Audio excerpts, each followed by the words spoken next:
What's good, everyone? Ben Solved back with another video. I think I got you ready for an interview, right?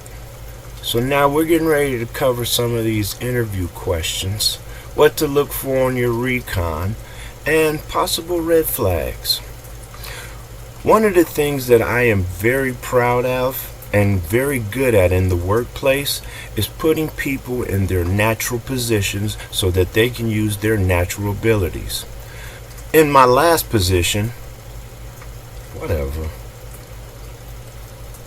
I am directly responsible for 3 people, entry-level employees, getting promoted to management positions, and indirectly responsible for 2 getting moved up higher on the ladder. Okay, alright, I'll admit to you something. I'm going to admit on camera right now.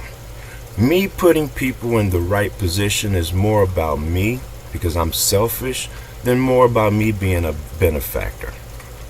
I'm not lazy. I just don't like to do shit. My pet peeve is when people cause me more work than I already have to do. So why not put people in their natural positions to maximize their abilities? It's so much easier to fit a square peg in a square hole than to take a different shape and mold it into what is needed. It may fit, but it won't fit perfectly. When people are in their natural positions and love what they do, it makes everyone's job easier. This is why I've decided to create this content, so that you can know what to expect, look for, prepare for, and be aware of. A big part of your success as a bud tender is contingent on how well you fit within your role. How well you fit within your role is contingent upon the type of dispensary and atmosphere you're comfortable with. I've put together 7 extremely important questions you should ask when you are interviewing at a cannabis company.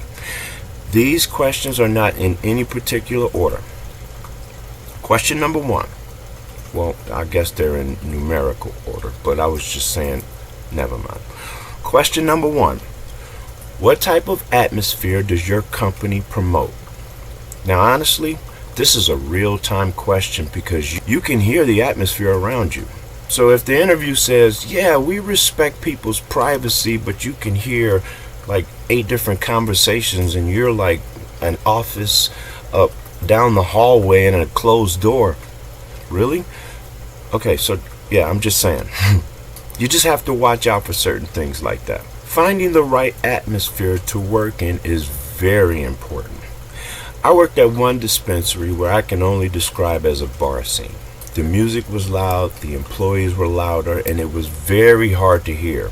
Answering the phone was a challenge. I had to stick one finger in my ear and I got the other one like this, and I couldn't write anything down because I don't have any more hands. In all fairness, the customers that were regular, well, basically all the customers, they loved it. They loved the atmosphere.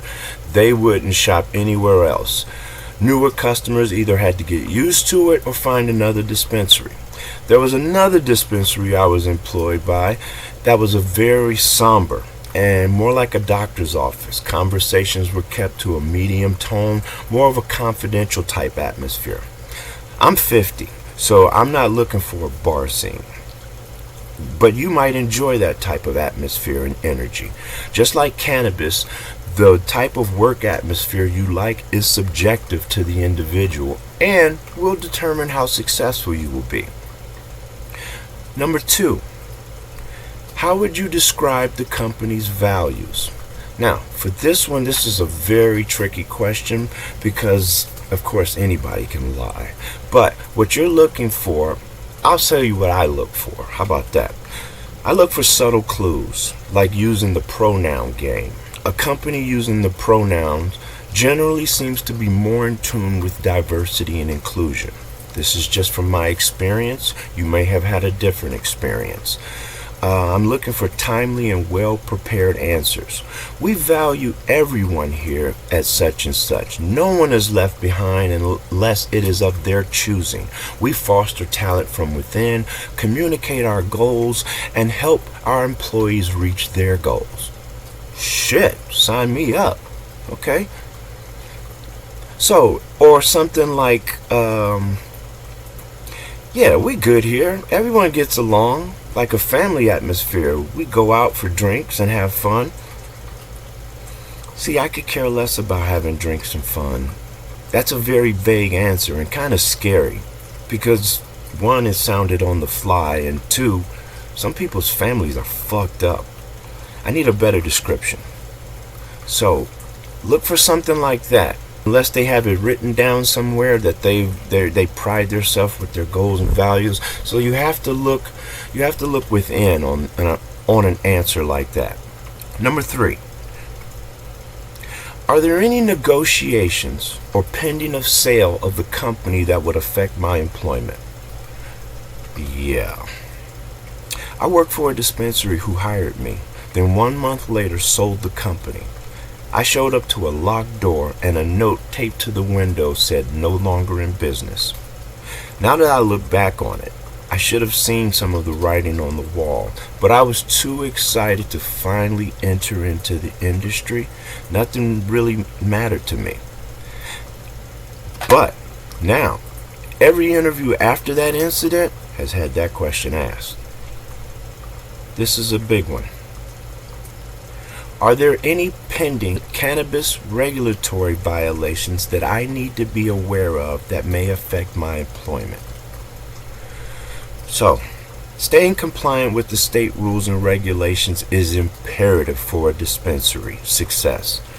I suggest you getting a copy of the state rules and regulations for marijuana establishments, reading it, and becoming familiar with it. You should never leave compliance up to a company. Being in the orbit of a non-compliant company may get you banned. Not knowing is not an excuse. Now, I am not making the claim. Disclaimer? Okay. I am not making the claim that dispensaries are non-compliant on purpose. However, I will say some dispensaries are more strict with following the rules than others. Some don't know, so they hire a compliance manager. That's the best thing to do. I was consulting for a company that was hosting a soft grand opening under new ownership. Now, prior to this grand opening, I'm sure I got on their nerves because I asked a lot of questions. Are the barcodes going to work? Is everything in the system? Simple stuff like that. The stuff that I know could go wrong during an opening. But my main issue was that ownership hadn't had any background checks ran for any employees. Now, in the state of Michigan, all employees must have a background check prior to starting. If you don't have a background check, you are technically not an employee. In dispensaries, they have what's called limited access areas, and ironically, only employees are actually allowed in these areas. Someone that's not an employee is only allowed in the limited access areas if they sign in, because they have to sign in anyway as a visitor, and then they have to be escorted around. Well, I had asked about the background checks. I kept asking, and they said, well, don't worry about it, we'll take care of it. Okay, since grand opening happens, I get there, I start asking, has anybody had a background check? Nope. So what I did was I had everyone sign in, because we were technically just visitors at that point. Needless to say, that soft opening ended up being a grand closing for that day. Now, some cannabis companies interpret the rules different because their dispensary may not fall under certain categories. For example, within the state of Michigan, it states that no food or drinks should be near cannabis products. This rule is interpreted differently based upon the type of dispensary and the dispensary setup. Deli-style dispensaries with open cannabis products need to follow this rule to a T. However, display-style dispensaries that only have pre-packs and have space underneath their registers where no cannabis products are stored anyway, may have a closed container drink. The state establishment rules are generally made in legal form, which to me is always vague and leaves room for interpretations in the courts anyway. But as you can see, the rules can be interpreted differently by different companies. Sometimes accidents happen. I worked for a dispo that had a bud tender ring out way more than the limited amount on one transaction.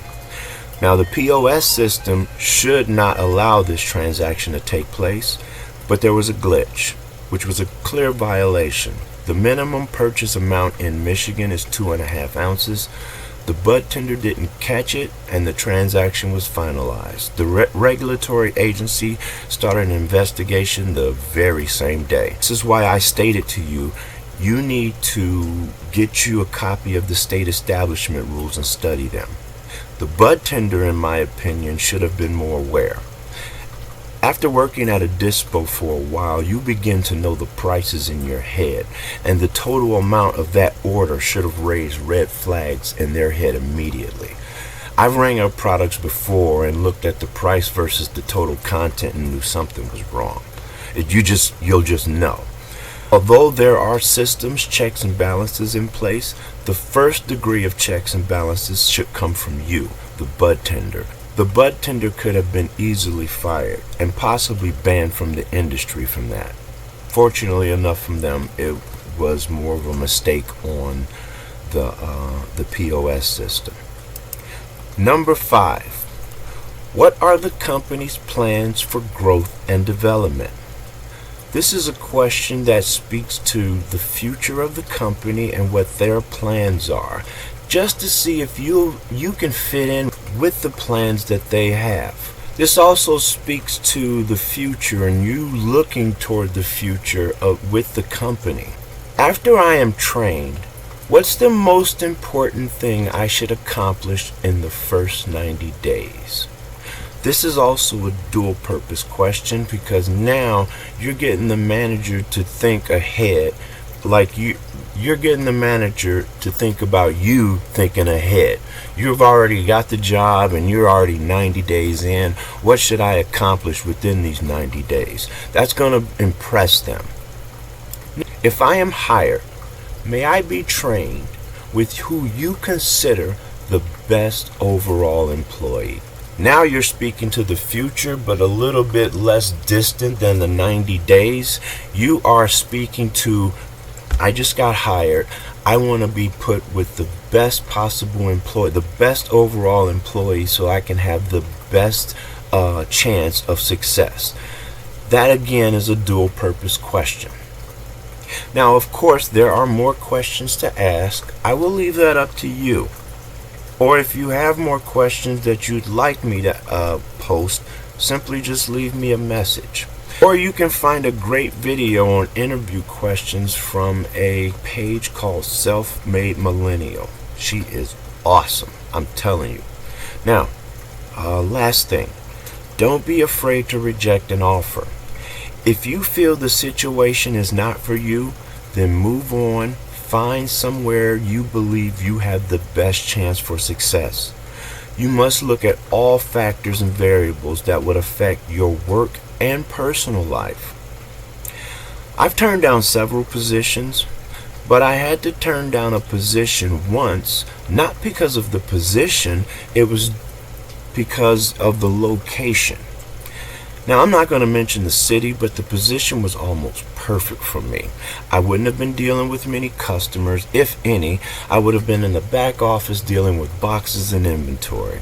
And I would have had a set schedule. That was perfect. But the problem was the location where my RV was going to be. It was considered one of the worst locations in that city. High crime, drugs, unsavory characters. I looked at the reviews for the RV park, and you would think that the RV park was Disneyland. On every review, almost every review, there was one common denominator though. They all spoke about the neighborhood. Right in the back of the RV park was the worst neighborhood in that area. And the next RV park would have been about 70 miles away. I have an F-250, so that commute is just way too much. That thing drinks too much gas. Needless to say, I had to turn that position down. The last thing I need to be worried about while I'm at work is my home being broken into or something that affects my home life. I live in an RV. RVs can't take bullets, and stray bullets don't have eyes. I had to think about how the area could affect my home life, my personal life, ultimately affecting my work life. It's all about looking at as many factors as you can so that you can make an informed decision to ensure you make the best decision for you and the company. Thanks for tuning in, guys. Peace.